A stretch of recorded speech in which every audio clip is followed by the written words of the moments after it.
एक minute bite घ्यायची.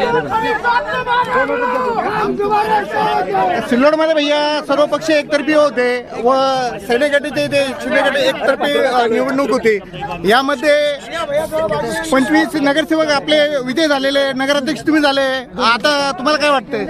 मी या ठिकाणी हा जो माझा विजय झालेला आहे हा सर्व सिल्लोडच्या मतदार बंधू भगिनींचा विजय आहे. त्यांनी मला इतका मोठा मदत देऊन या ठिकाणी निवडून आणलं, त्याबद्दल मी सिल्लोडकरांचे आभार हे शब्दामध्ये व्यक्त करू शकत नाही.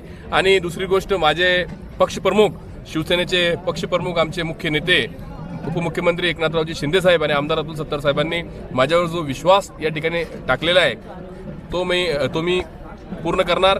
जी जबाबदारी मला या ठिकाणी दिली जाईल ती जबाबदारी मी पूर्ण करणार आणि सिल्लोड शहराचा सर्वांगीण विकास करण्यामध्ये मी कुठेही कमी पडणार नाही.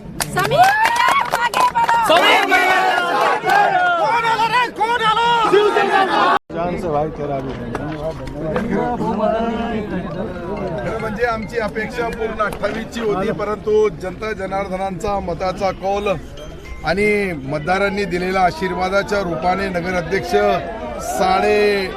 23,500 मतांनी पहिल्यांदा मला वाटतं का मराठवाड्यामध्ये एकदम बोटावर मोजणाऱ्या नगरपालिकेचा रिझल्ट असा लागला असेल. असा सिल्लोडच्या जनतेने गेल्या 35 वर्षापासून मला सातत्याने जी साथ दिली, मी त्यांचे उपकार, त्यांचे आभार कधीही विसरू शकत नाही.